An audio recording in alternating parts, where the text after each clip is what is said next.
오늘 우리에게 주신 하나님의 말씀은 고린도후서 5장 1절에서 9절의 말씀입니다. 신약성서 290면입니다.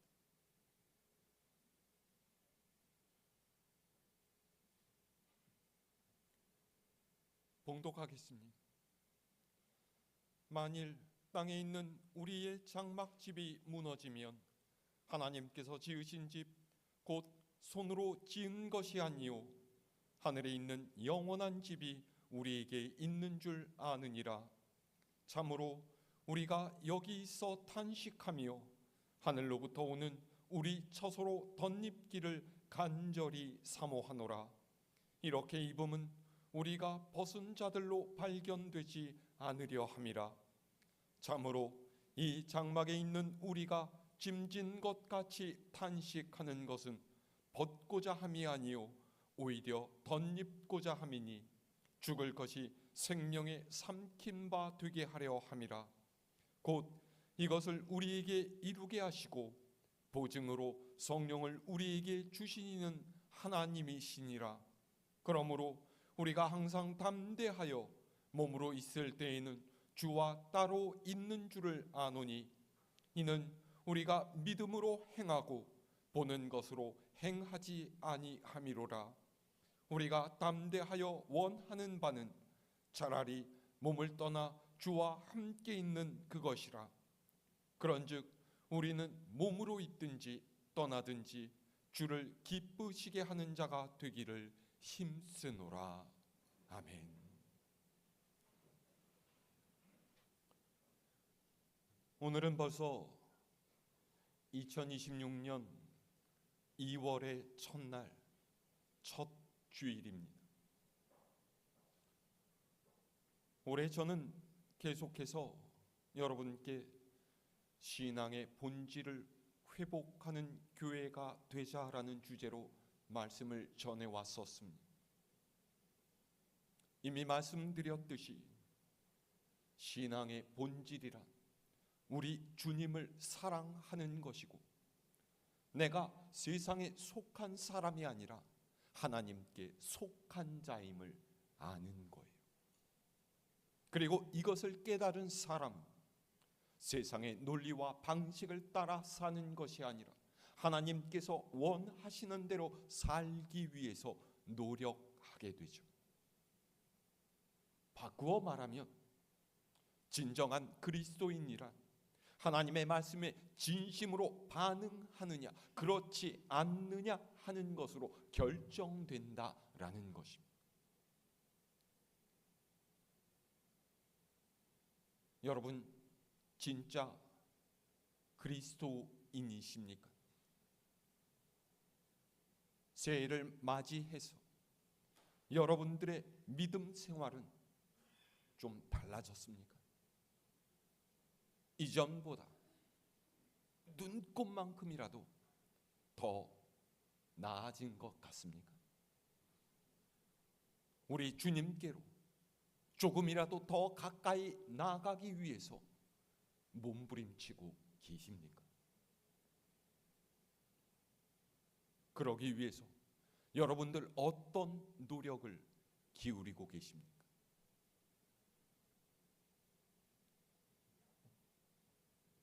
매너리즘이라고 하는 말이 있습니다. 무슨 뜻인지 다 아시죠? 이 매너리즘이란 단어는요, 본래 예술가들이 창작할 때 항상 틀에 박힌 수법을 되풀이해서 신선미나 독창성을 잃어버리는 것을 의미합니다. 다른 말로는 타성에 빠진다라고 하는데요, 여기에 타자는 게으를 타자를 씁니다. 그러니까 게으름에 빠져서 새로워지기를 거부한다라는 뜻이에요. 우리의 인생에서 매너리즘은 스스로를 병들게 하는 독소입니다. 직장에서 매너리즘에 빠지게 되면 그 일은 단지 밥벌이를 위한 수단이 됩니다.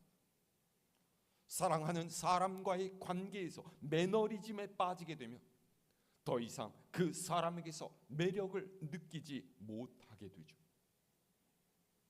신앙생활에서 매너리즘에 빠지게 되면 모든 말과 행동이 하나님을 위한 것이 아니라 사람의 시선을 의식한 것이 되어버립니다. 그래서 신앙의 본질을 회복하자라는 말은 늘 새로워지기를 힘쓰자라는 말과 같은 거예요.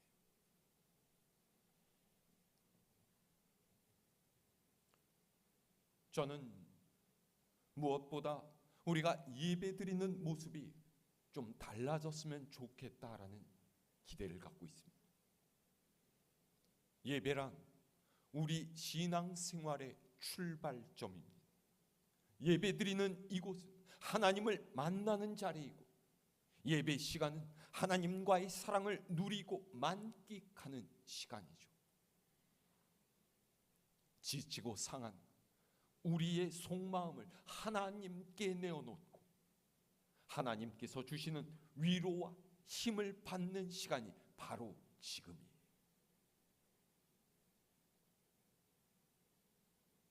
그런데 여러분, 정말로 마음과 정성을 다해서 하나님을 예배하십니까?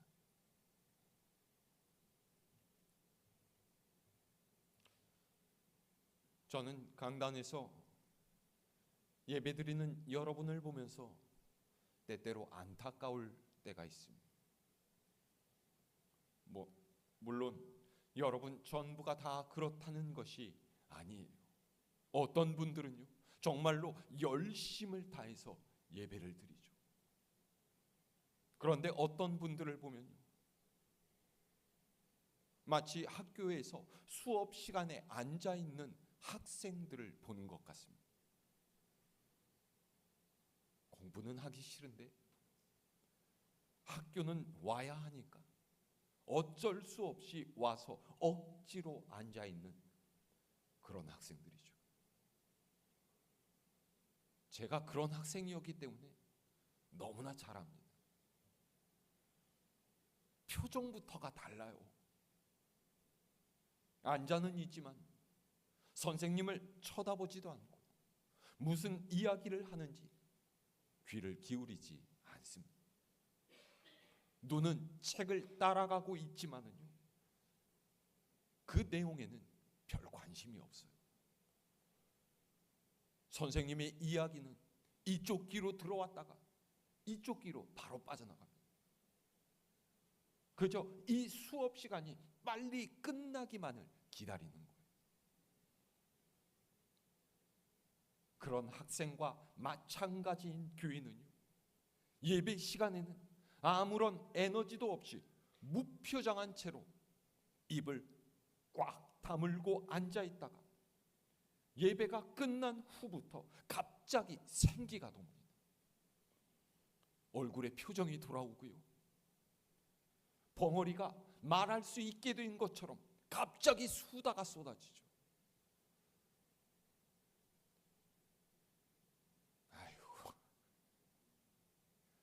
이게 웬일입니까?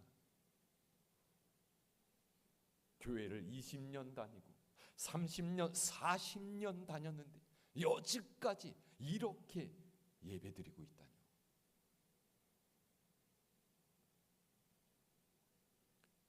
일주일에 한 번 혹은 두 번 하나님 앞에 머무는 이 시간이 그저 교인으로서의 의무를 다하기 위해서 앉아있는 시간이라면 얼마나 슬픈 일입니까? 목사가 무슨 이야기를 했는지도 모르고 예배를 드렸지만 아무런 감동도 없고 어떤 은혜도 받지 못한 채 그렇게 의미 없이 사라지는 이 한 시간, 여러분 아깝지 않으십니까?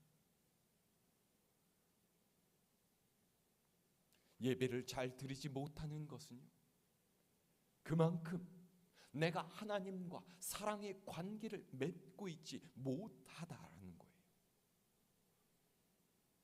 사랑하는 사람과 함께 있으면 그 시간이 어떻게 지나가는지도 모르죠.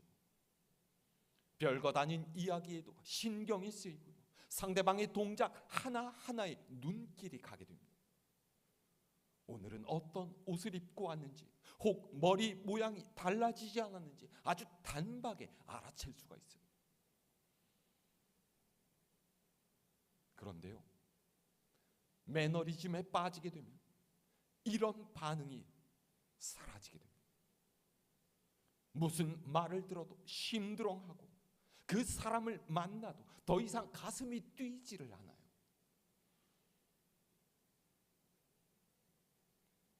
지금 여러분 어떻습니까? 하나님의 말씀에 대한 기대가 있으십니까? 예배하는 기쁨을 누리고 계십니까?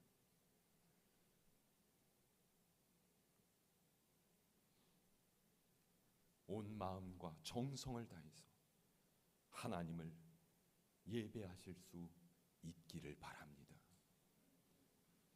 찬송을 부를 때 가사를 생각하면서 마음을 담아 불러야 하고요. 성경 말씀을 읽을 때 그저 생각 없이 눈으로만 훑고 마는 것이 아니라 한 구절 한 구절 소리내서 읽으며 마음에 새기고 그 의미가 무엇인지를 고민해야 돼요. 기도할 때도 고개만 숙인 채 멍하니 정신줄 놓고 있는 것이 아니라 내가 기도하는 심정으로 함께 아멘으로 화답해야 하고요. 무엇보다도 설교자를 똑바로 바라보면서 하나님께서 내게 무슨 말씀을 하시려는지를 깨달으려고 해야 하죠.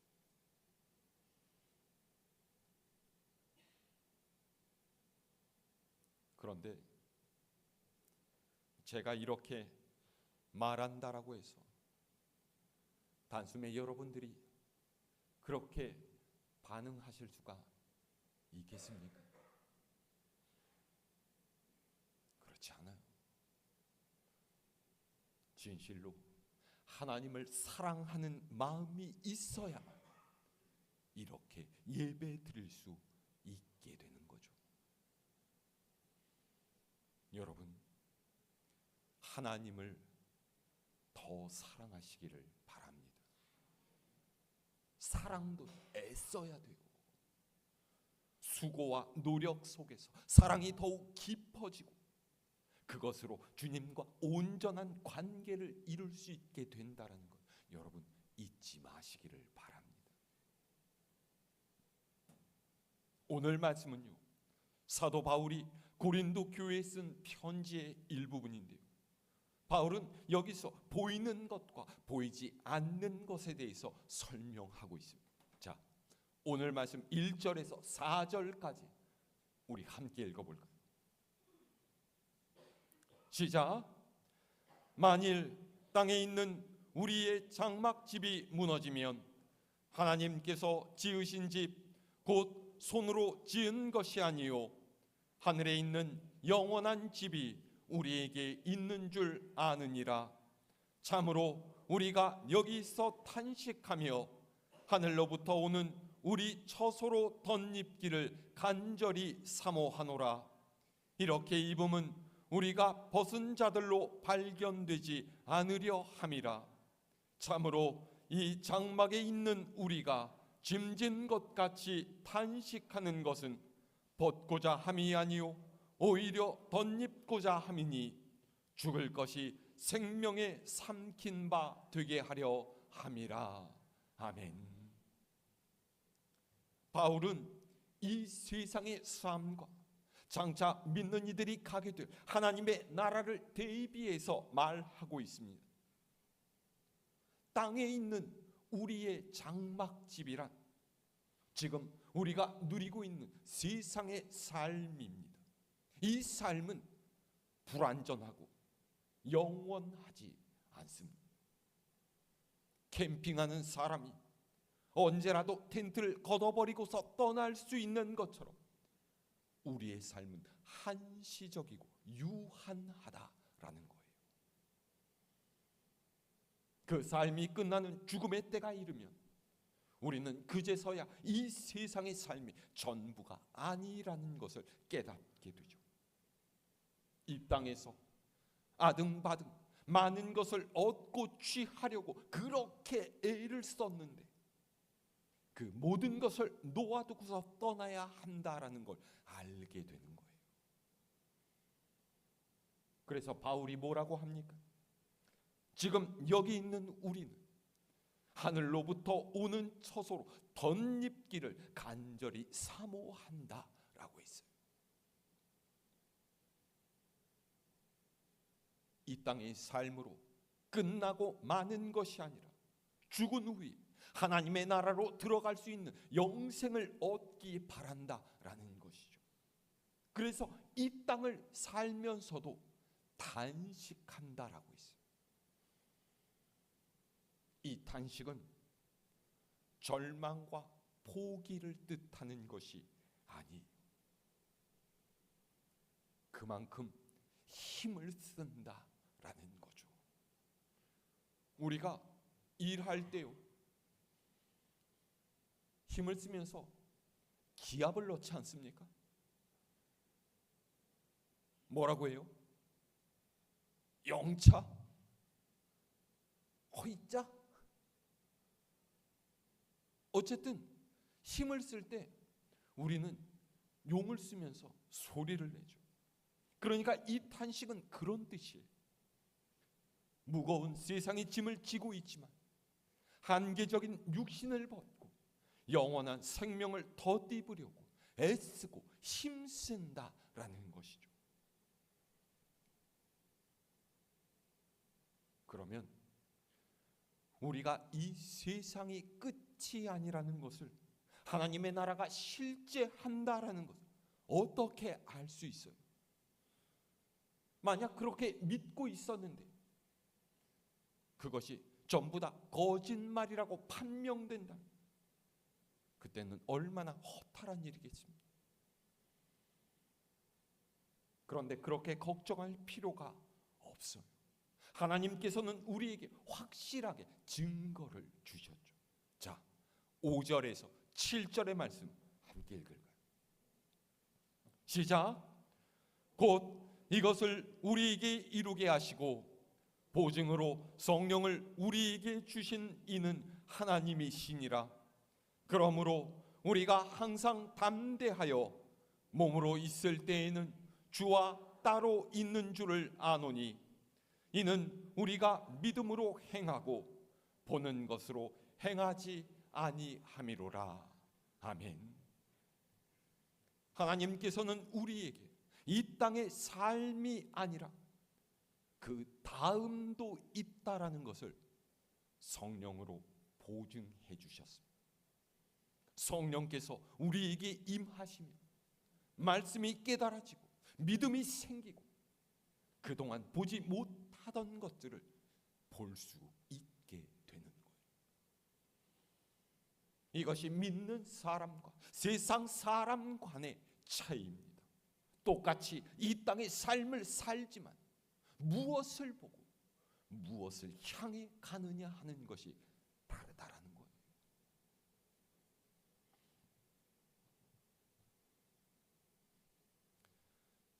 여러분 혹시 존 번연이 쓴 철로역정이라는 책 읽어보셨습니까?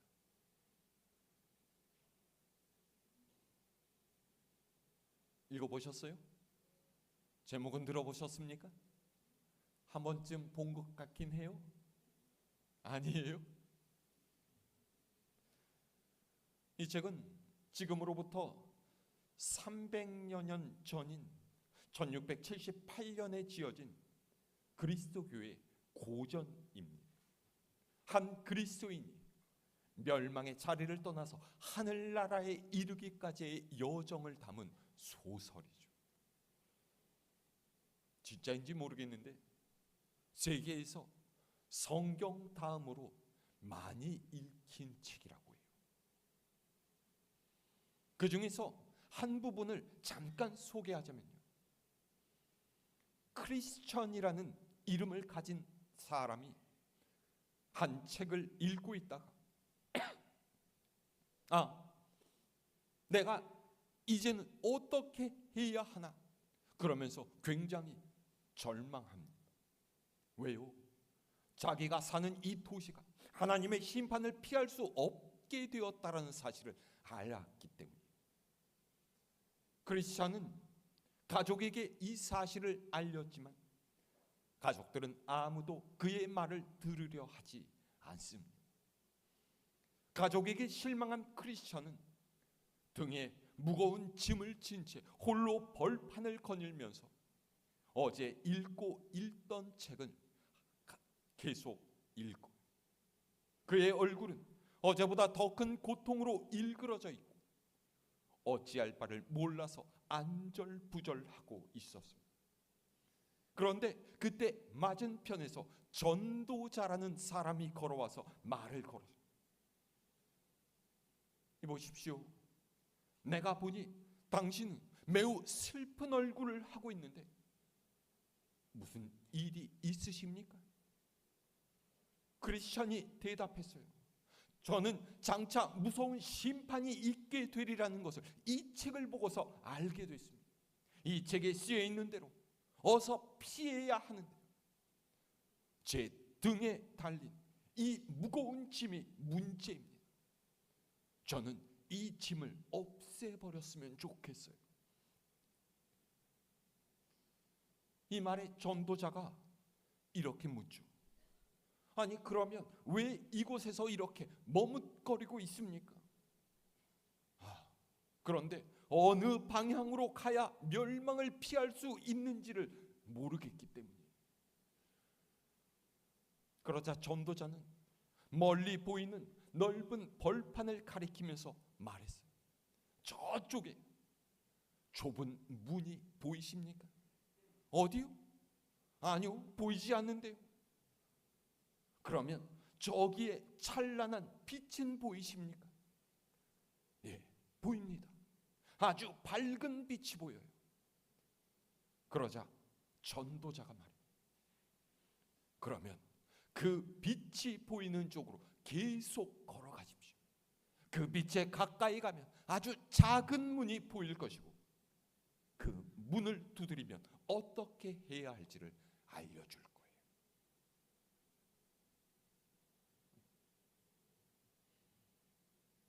재밌으세요? 철로역정의 도입 부분이. 저는 철로역정의 이 이야기를 생각하면서 이 책에 나오는 방황하는 크리스천의 모습이야말로 오늘날 신앙의 본질을 상실한 이 시대 그리스도인의 모습이라 생각이 들었어요.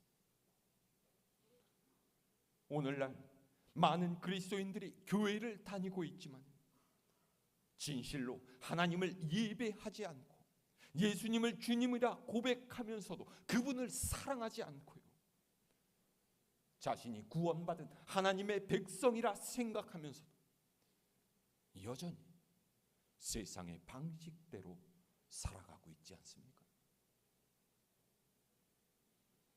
찬란한 빛이 있는 쪽으로 계속해서 걸어가라는 전도자의 말은 어디에 길이 있는지 혼란스러운 때일수록 우리는 성경을 읽고 말씀이 가리키는 쪽으로 가야 한다라는 뜻이. 말씀은 어두운 세상을 밝히고 우리의 인생을 인도하는 등불이. 말씀을 읽지 않으면 우리는 어둠 속에 행할 수밖에 없고 방황할 수밖에 없어요. 오늘 7절 말씀 보세요. 공동번역 성경은요 7절을 이렇게 표현하고 있어요. 사실 우리는 보이는 것으로 살아가지 않고 믿음으로 살아갑니다.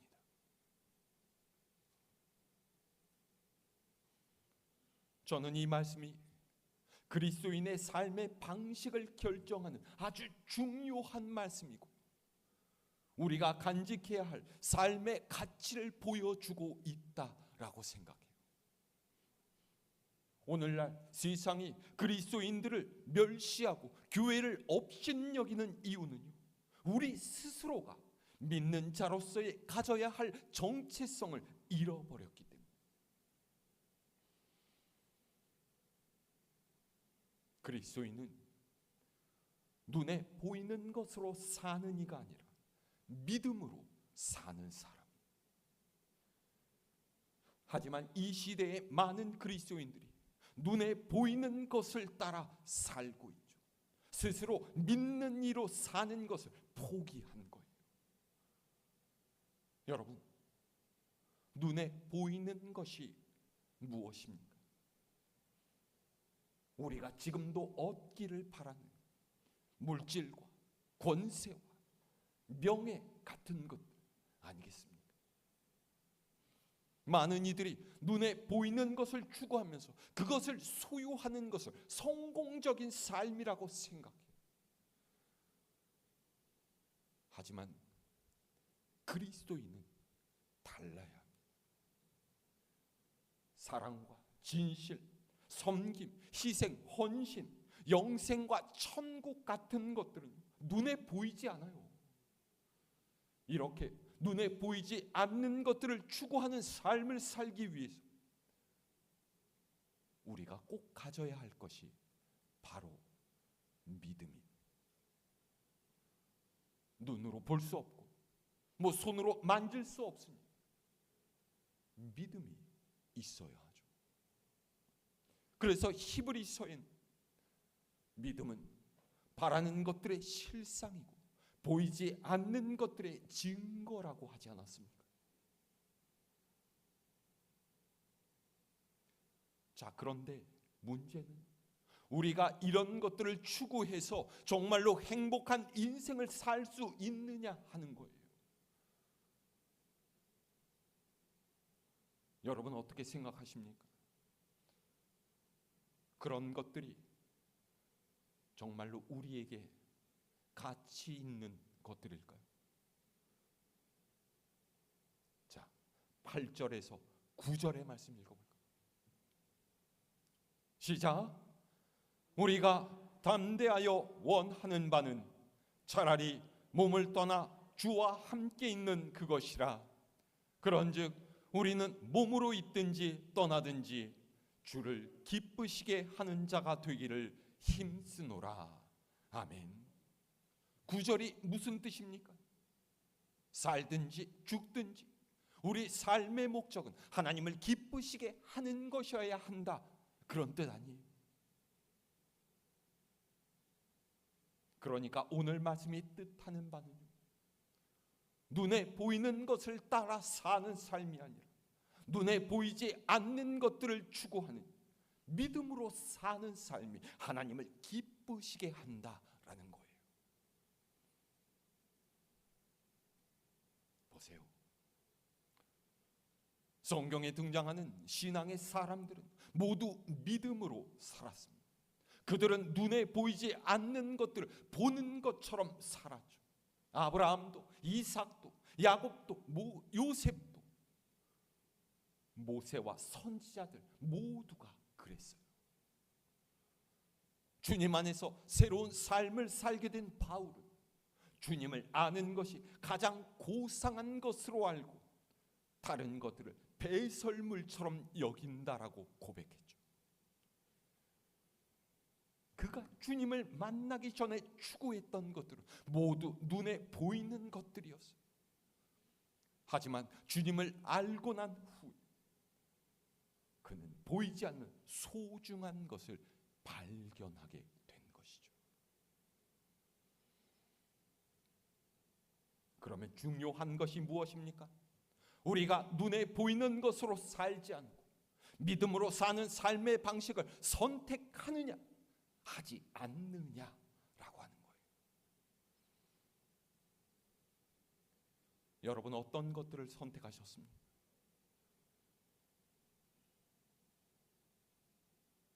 지금 여러분의 삶이 과연 어떤 모습입니까? 여러분, 마태복음과 누가복음에 등장하는 부자 청년의 이야기를 아시죠? 이 사람은 젊었지만 높은 관리였고요, 어렸을 때부터 율법을 다 지키며 산 사람이었어요.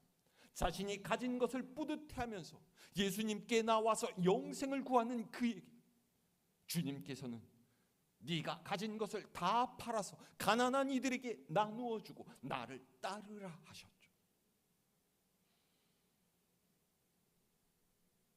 그런데 이 청년은 예수님의 말씀에 순종할 수가 없었어요.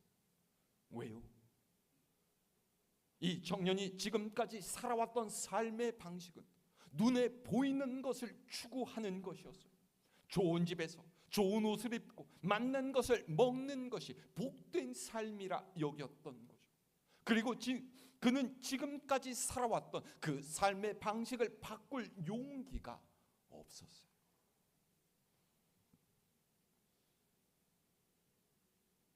그런데 이 청년과는 반대인 사람들도 있었습니다. 그들은 갈릴리 호주에서 고기를 잡아 생계를 이어가던 어부들이었어요. 이 어부들 역시 눈에 보이는 것을 따라 살던 사람들이었죠.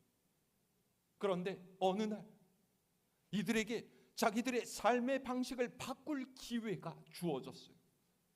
예수님께서 오셔서 나를 따라오라, 내가 너희로 사람을 낚는 어부가 되게 하겠다 하신 것이죠.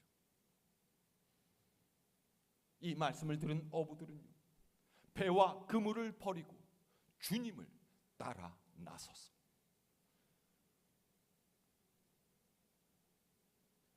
어떻게 그럴 수 있었을까요? 단지 이들이 부자 청년보다 가진 것이 적었기 때문이겠습니까? 아니요.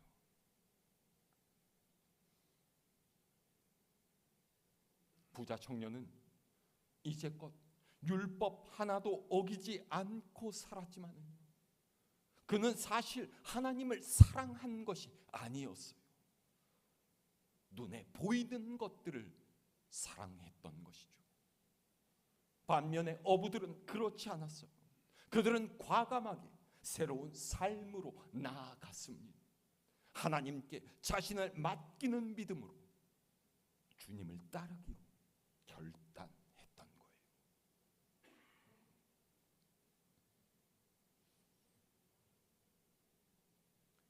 오늘 여러분은 어떤 사람으로 살고 계십니까? 주님을 믿노라고 하면서 여전히 눈에 보이는 것에 매여 있지는 않으십니까? 살아 움직이며 실천하는 믿음으로 사는 것이 아니라 내가 한때는 참 열심히 신앙생활 했었는데 그렇게 지난 날만 떠올리면서 이미 굳어버린 옛 추억만을 붙들고 살고 있지는 않으십니까?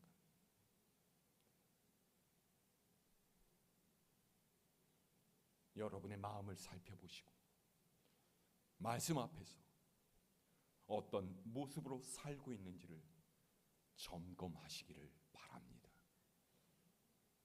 주님께서는 여전히 나를 따라오너라 우리를 부르시고 계셔요. 믿음으로 이 부르심에 응답하며 이 한 주간도 하나님을 기쁘시게 하는 여러분 모두가 될 수 있기를 우리 주님의 이름으로 축원합니다.